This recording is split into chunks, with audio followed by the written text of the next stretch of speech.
Sir आलेत. Sir मसवडवरनं आलेत आहे आणि सरांच्या 500+ ॲनिमल आहेत. माझ्याकडे 25 आहेत, तरीसुद्धा सर माझ्याकडे बघायला आलेत. काय वाटते सर, कुठून आला तुम्ही? आम्ही दहिवडी तालुका आहे, हां. बिजवडी गाव आहे. जाधववाडीमध्ये आपला गोट फार्म आहे. 500 मेंढ्या आहेत आपल्या. अच्छा. 3 व्हरायटीमध्ये आपण काम करतो. केंगुरी आहे, नारी सुवर्ण आहे, माडगाळ आहेत. म्हणजे ती कर्नाटकची लालवाली. हां. लालवाली. आमच्याकडे 25च येत आहे. 25 आहेत पण टॉपवरती आहेत. नाही, तुमच्याकडे पण टॉपच आहे, फक्त आमच्यापेक्षा उत्कृष्ट चारा तुमचा आहे. सगळं काय चांगलं आहे. फक्त आपल्याला काय सांगणारे किंवा नियोजन करण्याचं जी पद्धत आहे ती थोडीशी चुकली की ते बिघडतं. बाकी मेंढी कुठलीच बेकार नाही. माझ्याकडे ही आहे म्हणून हे मी चांगलं आहे म्हणत नाही. मेंढी कुठली आणा XYZ चांगलीच असते. फक्त चारा जर आपला चांगला केला, बाकी काय नाही. नेपेर लावायचं नाही. आमचं पहिलंच ओपन असतं. आम्ही ते नाही कधीच लावलं नाही. नेपियर नाही लावलं आता तुम्ही चारा बघितलाय, तुम्हाला वाटतं ह्याच्यात काय चारा आहे वेगळा? नाही. चाराच ओळखू येत नाही तुम्ही काय टाकलाय ती, हा, मग तोच चारा पाहिजे. कळतच नाही. मग ते जर चारा असेल की मग पिल्लांची जी आता धडक चालली ते त्या पद्धतीनं होतं. आणि नर घेताना असलं पाहिजे, जेणेकरून त्याने त्या शेडला गाजवलेल्याचा व्हिडिओ पाहिजे की बाबा हे लई बेकार, तसला नर ठेवायचा. आता हा माझा सिंगल पिल्लातला नर आहे. असं सुद्धा 2-3 पिल्लं 3 पिल्लं होत आहेत आणि तिन्ही पण माझ्याकडे जिवंत. काय विषय नाही, काय हे नाही. फक्त काय झालं की चाऱ्याचं गणित कोणीच सांगितलं नाही, कोणी अभ्यास केलाच नाही. हां, म्हणजे वैयक्तिक. आणि जसं आता ह्याचं जे कोण वापरते फॉर्म्युला, तो स्वतःहून मला व्हिडिओ पाठवतात. तर एवढा बारका तुम्ही चारा करताय, हां. बरोबर आहे. आता ह्याचं मेन असतं ते ह्याने रवंत केला पाहिजे. तर हे रवंत करताना दिसतात का तुम्हाला? 100% करतात ना रवंत? 2च तास चारा खातात हां. आणि बाकीचे राहिलेले तास ना झोपून रवंत करणे. आणि हे आता जे उड्या मारते ते ना, हे असं करणे. काय आहे त्यांना, काय खुराक आहे का काय आहे का काय आहे, पण तरीसुद्धा असे उड्या हाणणे. रवंत लवकर होते. आपण कसं बारीक चावलं की आपलं पोट डायजेस्ट, तसं जेवढं बारीक करून घालू आपण. म्हणजे जुन्या लोकांची संकल्पना थोडीशी काढायची की प्राणी रवंत केलं पाहिजे हे सगळं, पण जेवढ्या लवकर रवंत करून ते झोपल तेवढ्या लवकर चांगलं. तेवढ्या त्याला जास्त अंगी लागणार आहे, त्याची तब्येत तेवढी जास्त 100%. कारण रवंत करायला तिला ताकद लागत, एनर्जी जी लागते ती तशी लागते. आणि गहू का आम्ही घालतो, गव्हाचा भुस्सा. आमच्याकडे थंडी असते, मग ती एनर्जी बिल्डअप राहण्यासाठी गव्हाचा भुस्सा कामाला येतो. तो कुठनं तुम्ही आणता? इथंच आमच्याकडे भरडलेलं गहू असतात, त्याला टूट इथंच करणे आणि तो घालणे. गव्हाचा भुसा म्हणजे गव्हाचे जे कांडक्या स्टॉक, हा जो आपण मशनीतनं मळणी केल्यानंतर निघतं ना, ते सगळं. पण त्याला ती सेम प्रक्रिया. आणि गव्हाचं जे स्टेम असतं म्हणजे खोड असतं आपले, सगळंच फक्त दाणं काढून जे मळणीतनं निघतं ना, ते सर्व ह्याच्यामध्ये वापरतो. किंवा तुमच्या तुरीच्या काट्या, हरभऱ्याच्या काट्या, हे सगळं आम्ही आणतो. हरभरा जास्त करून आणतो, आमच्याकडे पावसाळ्यात आम लागते, कारण थंडी जास्त असते, पाणी पित नाहीत, म्हणून ते आम्ही आम आणतो आणि त्याची पावडर करतो. बघा. कुणालाच म्हणजे कुठलंच पिल्लं म्हणजे असं घाबरणे नाही, पळणे नाही किंवा काय नाही. आता तसं कातरा आले का वाटतंय हे? आता मे मध्ये सर्वांना कातरायचं ना, पण ते एवढं स्वच्छ आहे की आता त्याच्या खाली पोटाच्या बघा एकदम लेंथ मध्ये आहे. मग हे असं पाहिजे. तुम्हाला कसं नारी सुवर्ण वाटते तुमच्याकडचं? आमच्याकडचं नारी सुवर्ण आहे, आम्ही नवीनच घेतलेलं आहे या 6 ते 7. पण मेंढी पालनाचा अभ्यास जुना आहे ना साहेब. नारी सुवर्णचं काय वाटतं, किंवा त्या लाल मेंढीचं काय ते तरी सांगा, म्हणजे आम्हाला सांभाळायची आहे तिला. तुम्ही सांगा. लाल मेंढी काही चारा खाते, हां, विशेष म्हणजे, आणि ती आजारी पडत नाही. आजाराला पडायला म्हणजे रेजिस्टन्सची जी पॉवर आहे ती स्ट्रॉंग आहे. आणि तिला जर खुराक तुम्ही म्हणताय तसं दिला ना, तर तिला इतकं दूध आहे, दुधाचं प्रमाण खूप आहे. म्हणजे मी तर म्हणेल सगळ्या मेंढ्यांपेक्षा दूध त्या लाल जी केंगुरी मेंढ्या जास्त आहे. मग जे आम्ही ज्यांच्यापासून आणल्या ना, तर ते सांगत होते की 6 वाजल्या ना अक्षरशः आपोआप दूध गळायला सुरुवात होतं त्यांच्या ह्यातून, चढातून. म्हणजे दूध जास्त आहे. म्हणजे मेंढ्या चांगल्या पण आहेत. फक्त काय झालं, माझ्याकडे चांगलं आहे म्हणून मी सांगितलं हेच चांगलं आहे, हा फरक झाला. कारण मला 2-3 त्या मेंढीबद्दल सांगितलं. माझ्या मित्रांना सांगितले जाताना तुला मी ती मेंढी देऊन जाणार आहे, त्याच्याकडे आहेत. आणि त्यानं काय सांगितलंय, तिला जर 2-3 पिल्लं झाली तर ह्या नरापासनं की मला ह्यातला नर पाहिजे. तिला 2 पिल्लं होतात. आता आपल्या घरी आहेत ना, हां. तर 30% लाल मेंढ्यांना 2-2 पिल्लं होत आहेत अच्छा, आणि चांगली होत आहेत पिल्लं. आता त्याला तुम्ही नर कुठला तुम्ही वापरला? आपलंच माडग्याचा माडग्या. वापरलेला. आणि जर नारी वापरला तर होणार 2 पिल्लं होतील. आता ते बघायचंय आम्हाला ह्यावेळेस, ते नारी सुवर्णाचा करायचंय त्याला हां. क्रॉसनं. बघू आता कसं करणार ते. आता नराचं सिलेक्ट करताना मी तुम्हाला सांगितलं असलं करायचं. जो तुमच्या शेडमध्ये, ज्याच्या कोणाच्या शेडमध्ये असेल आणि त्यानं सांगितलं ना की हे लय त्रास देतं, तो नर उचलायचा.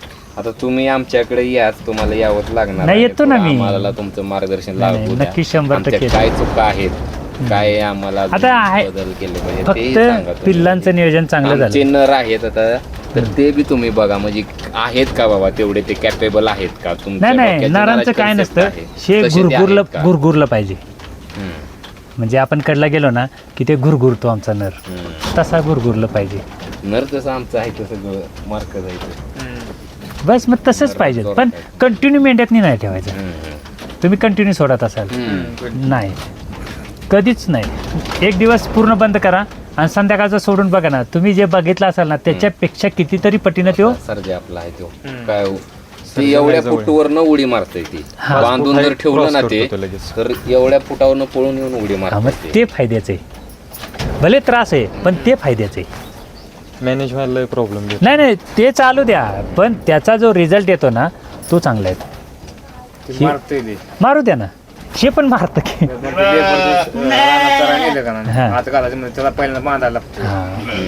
मग तसले मेल सर्वात चांगले. उचलून टाकते माणसं. किती Weight मोठा heavy आहे ना त्याला त्याचं. नाही ते 100 kg आहे त्याचं वेट आता, म्हणजे तसलेच नर. माडग्याचाच आहे हा. पण तो 100 kg आहे. तुम्ही आता कधी येता योग आता तुम्हाला नाही, येतो कधी ना मी, मिळतंय, लवकरच आमच्या येतो. गावावरून या, आपण बऱ्याच गोष्टीवरती सविस्तर चर्चा करूया. चालते तुम्ही फोन करून या, म्हणजे तेव्हा नाही आदल्या घरी दिवशी मी थांबता. सांगेन हा. तुम्हाला की आम्ही येणार हो. आहे. पण जेवढं नर मार्के किंवा जेवढे त्रास देणारे नर आपल्याकडे असतात तेवढं शेड चांगलं.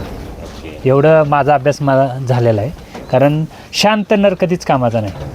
त्याला जरी बाहेर काढला किंवा इथं उभा राहिला नाही पाहिजे, असं नर पाहिजे. बाकी काय नाही. मेंढीपालन साधं आहे. तुमच्याकडे लाल मेंढ्या येतात त्या आम्ही भविष्यात आमच्याकडे आणू. नाही, नाही, तुम्ही काय अडचण नाही. आता काय? ह्याचं किती वेट आहे ह्याचं साधारण? ह्याचं 70+ आहे आत्ता. असं. फक्त त्याचा एक पायाचा प्रॉब्लेम आहे. तो म्हणजे तिकडे नेल्यामुळे झाला, नाही तर काय नाही. आता ह्यांची एक हॅबिट असते की ह्यांना उकरून बसायला लागतं हो. मेंढ्यांना. मग आता ह्यात कसं? नाही ना, हा. आपले कसे आपण सवय काय लावतो ओके. त्याच्यावरती हे मेंढीपालन आहे. तुम्ही जर म्हणला ना की त्यांना खाली मुरुंबावर ठेवणार आणि ते उकरून बसलं पाहिजे, ते उकरूनच बसणार. आता ह्या प्लास्टिकच्या फ्लोरिंगला पण ते असे खरडतात हा हा हा. आणि ते उकरल्यासारखं त्यांना वाटतं आणि ते बसतात. बसतात. हो, बर. सेम बाकी काय नाही. पण वरती असेल तर धुण्याचा त्रास नाही. जसं तुम्ही विचारलं कधी धुतल्यात, धुवत नाही, लघवीचा वास नाही आणि काय त्रास नाही. आणि त्याच्यामुळे हे जी प्राणी जे लहान दिसतात आहे ना ते तसे नसतात. बाकी त्यांना काय वेगळं नाही किंवा लईच खुराक दिल्या अशातलं काय नाही. बस माद्यांना भिजवून आणि ह्यांना पावडर सोयाबीन, हा एक कन्सेप्ट आहे. बाकी काय नाही त्यांना आपण म्हणजे वेगळं नवीन काय नाही. आणि हेच शिकायला आम्हाला 6 वर्ष लागली. पण तुम्ही यूट्यूब चॅनलच्या माध्यमातून हे समाजसेवा जे नाही समाजसेवा नाही. ते काय होतं, मी लोकांपर्यंत ब्रीड 6 आणलं ना, वर्षाचं ज्ञान तुम्ही घेतलेलं पोहोचवताय. ओके. पण ते काय झालं की ब्रीड आणलं एखादं तर माणूस अडकते. म्हणजे मी सुद्धा अडकलेलो आहे. बर. नारी सुवर्ण म्हणून विकायचं ना कोणाला तर हे तर ग्राहक नाही येत आमच्याकडे. कारण हेच पिल्लं 7 आणि 8 हजारात बाजारात येतं. मग हे 20 आणि 22 हजाराला का घेऊ, हा आमच्याकडचा विषय येतो. ब्रीडिंगसाठी माद्या तेवढ्या किमतीनं जाऊ शकतात ह्यात. नाही जाऊ शकतात की, पण आम्ही काय करतो बाबा तसलं काही विषयच नको ना. कारण आम्ही पहिलं कटिंगच करायचो होतो. म्हणजे आमचं वैयक्तिक कटिंगचं चाललं होतं. तेव्हा 60 प्राणी होते माझे. बर. मग आता ह्यांना सांभाळायचे कसे म्हणून मग कापायला सुरुवात केली होती. आणि मग त्याच्यानंतर 10पर्यंत आणली कमी आणि नंतर मग वाढवत आता ठेवले. आता शेतली जी पिल्लं आहेत ना ह्या माद्या टोटल 50 करायच्या आहेत मोठ्या. म्हणजे जशी ती मोठी मादी आमची पलीकडे उभी आहे तशा माद्या झाल्यात की 50च्या वर जायचं नाही. ओके. असं नियोजन केलं आहे. मग आता शेड आणखीन वाढवा. का तिकडे एक्सटेन्शनचा करायचं. कारण काय होतं सुरुवातीला एक तर मॉर्टॅलिटी जास्त झाली. मी जॉब सोडून आलो होतो आणि त्याच्यामुळे अजून लोक बोलायची तर आणि काहीच सक्सेसच्या दिशेने नव्हतं. त्याच्यामुळे थोडंसं भीतीपोटी केलेलं काम, बाकी काय नाही तर तेव्हाच मोठं शेड मारलं असतं. पण म्हणलं सक्सेस होईल की नाही. आता तुम्हाला आला सगळा अंदाज. आम्ही पण नक्कीच येऊ, कारण 500 प्राणी सांभाळणारे व्यक्ती जर आमच्याकडे येत असतील तर आम्हाला तिथं जाणंच आहे. कारण काय आहे, 500 प्राणी मॅनेज करणं साधी गोष्ट नाही.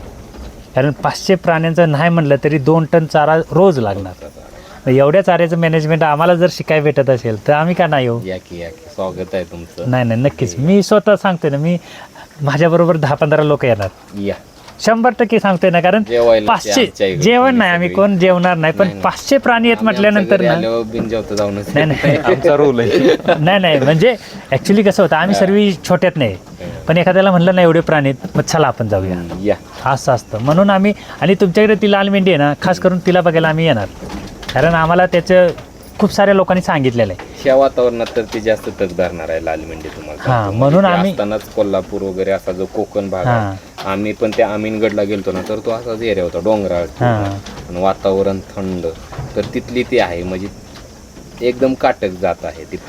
असं पाणी जरी वाहत असलं ना तरी त्यात जाऊन चरणारी जात आहे. मग हे नारी सुवर्ण जे होतं ना माझ्याकडं, 1 दिवसाचं पिल्लं मी रानात न्यायचो भर पावसात, कधीच मेलं नाही, काहीच व्हायचं नाही. पण जर नेपियरवर तुम्ही फोकस केला की त्याचं मरण्याचं प्रमाण वाढते. कशामुळं? नेपियरमध्ये वॉटर कंटेंट, तेव्हा चाऱ्याचं कंटेंट आपल्याला माहीत नव्हतं ना. 70% सुका आणि 30%.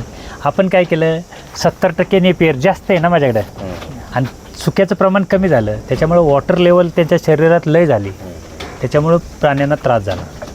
आणि ते जर 30% असतं, हे सुक्कं 70% असतं, तर त्याचा फरक थोडा वेगळा झाला असतो. तेव्हापासून आपण डोक्यातनं काढलं की ते लावणेच नाही, मेगा स्वीट करतो. आणि मग आता रानात जे चरायला नेतात पावसाळ्यात, तर त्यांना मेजॉरिटी ओला चारा भेटतोय तेव्हा. पण ते काय होतं की ती बघा, पावसाळ्याचा रेशो कमी येतो वजनाचा, ओके. आणि उन्हाळ्याचा रेशो जास्त येतो. बरं.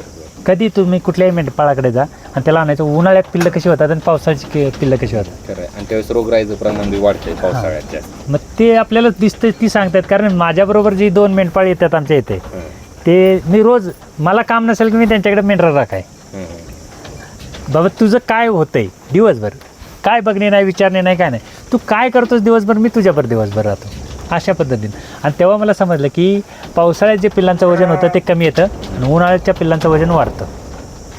आता ह्यांना तुम्ही कधी बाहेर कधीच कधीच नाही खेळायला वगैरे नाही असं? आमच्याकडे बिबट्याचं लय त्रास.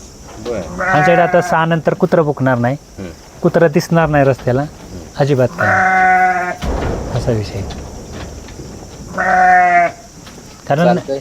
डोंगरच बघितला येताना तुम्ही, हो, बघितलं. क्रॉस केलं. पहिल्यांदा 1 पिल्लं झालं, परत 1 नर दिला, आता त्याच्याकडे 2 पिल्लं येतं, त्याच मादीचे. म्हणजे ज्या सेकंड जनरेशनला होतंय 2 पिल्लं, 2 पिल्लं, 3 पण होते ते. बर. कारण शहाजी खटके आहेत ना सांगोल्यामध्ये, त्यांनी डक्केनी, म्हणजे त्या काळ्या मेंढ्या असतात ना, हो. त्यांना क्रॉस केलं तर त्यांना पिल्लं होत आहेत तशी. ओके, म्हणजे त्या मेंढीला होत नाही, पण तिच्यापासून तिच्या- जी उत्पत्ती हां. झाली आहे त्यांना होते. त्या जनरेशनला होतं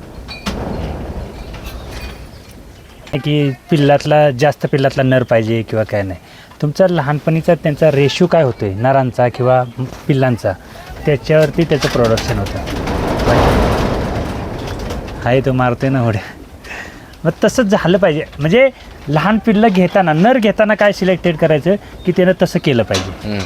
म्हणजे कुणावर घडला नाही पाहिजे, कुणावर चांगला नाही राहिला पाहिजे, ते सर्वात महत्त्वाचं गणित येतं. तेव्हा तुमचा म्हणजे जे शेडला जे स्ट्रक्चर येतं ते त्या पद्धतीत नाही येतं. म्हणून आम्ही प्रत्येकाला सांगतो, तुम्ही नर कायम कप्प्यात ठेवायचा, ज्या माद्या क्रॉस करायच्या आहेत तेवढ्याच इकडे ठेवायच्या, दुसऱ्या माद्या ठेवायच्या नाहीत. कारण ह्याला म्हणजे आई बाप गाबन बिबन तसलं काही कळत नाही.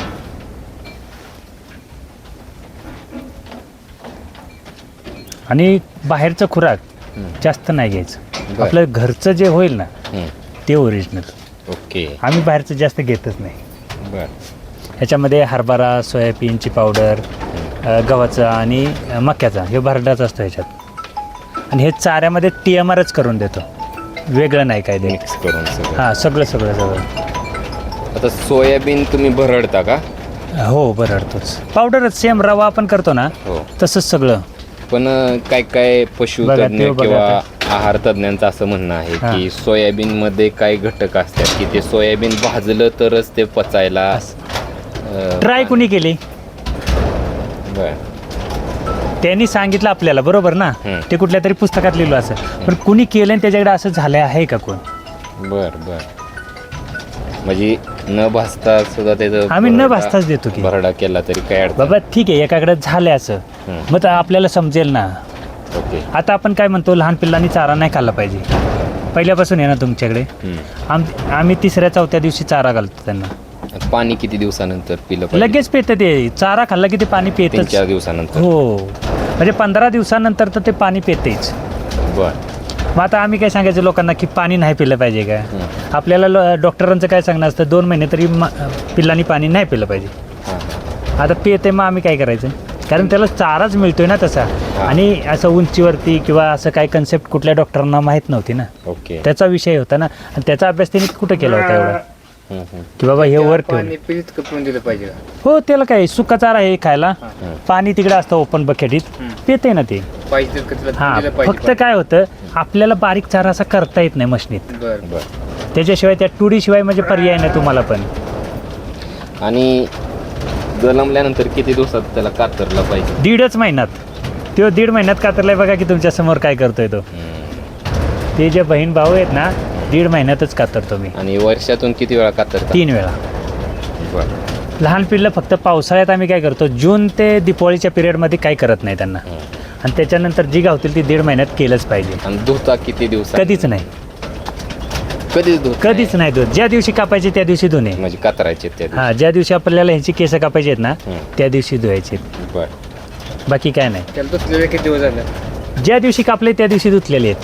साधारण असं म्हणतोय. तरी 2 महिन्याच्या वर झाले त्या ते. मेंढीचं ती कमीत कमी त्यांना दिवाळीच्या पिरियडला धुतल्यात आहे. बघितलं किती मस्त स्वच्छ आहे. हां? लसी आता ही असंच प्लॅस्टिकचं व्यवस्थित आहे का लाकडी स्ट्रक्चर? लाकडाचं काय होतं की भिजलं की रुंद होतं. ओके म्हणजे आपण जो गॅप ठेवणार, आता ह्याचा गॅप काय कमी जास्त होत नाही. आणि उन्हाळ्यात काय होतं, त्याचं बारीक स्ट्रक्चर होतं, असं होतं. आणि नर कधी पण ठेवताना तसले ठेवायचे. ज्याच्याकडे असे व्हिडिओ असतील ना नराचे लहान असताना, मारणे किंवा उड्या करणे किंवा धडका भरवणे, तसला नर ठेवायचा. नराच्याकडला उभं राहिलं तर तो शांत उभा राहिला नाही पाहिजे, ओके असा नर ठेवायचा काय. बाकी तुमच्याकडे आता 500 म्हटल्यानंतर आम्ही जास्त काय सांगायचं. आम्ही शिकतोयच अजून, त्या जगात घेईल तेवढं नॉलेज कमीच आहे. नाही, नॉलेजचा विषय नाही. काय आहे, आपण प्रॅक्टिकल करायला कोण तयार होत नाही की असं काय होईल. आता आम्ही हा चारा जेव्हा केला होता तेव्हा डॉक्टरांनी सांगितलं हे पिल्लं मरणार, बर असा बारीक घातला की आतड्यात अडकतं. हां म्हणलं मेली तर 2-3 मरतील ना, ओके त्याच्या पलीकडे काय होईल. बरं. पण तेव्हापासून सक्सेस झाले. बर बर बर आता ही लोक म्हणायची की पाणी पाजू नका. हां आता आम्ही पाणी 15 दिवसानंतर कधी पिता आम्ही काही बघत नाही त्याला, तरी पण पिल्लं मरत नाही. आणि पहिल्यांदा आम्ही काय करायचो, सोयाबीनचं दूध काढायचो, सगळ्या गोष्टींचं सगळं काय कुटाणा केला तरी सुद्धा पिल्लं 80% मरतच होती. तर मग काय केलं, हे कुटाणा करण्यापेक्षा ना माद्यांवर प्रेशर केला.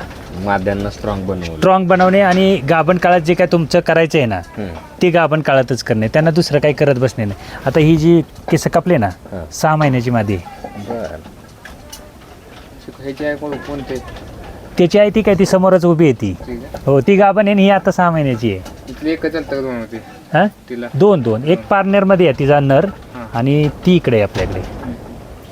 पण स्ट्रक्चर आपण ह्या माद्यांसारखं मोठं करायचे, म्हणून ही पिल्लं विकली नाहीत यावेळी. आता तुम्हाला 3 हिला पिल्लं जन्माला आली. हो, तर त्या तिन्हीचं वजन केलं तर तुम्ही जलम पहिल्यांदा जे पहिलं पिल्लं झालं त्याचं 3.5 झालं, दुसऱ्याचं 3.25 आणि तिसऱ्याचं 2.5 किलो.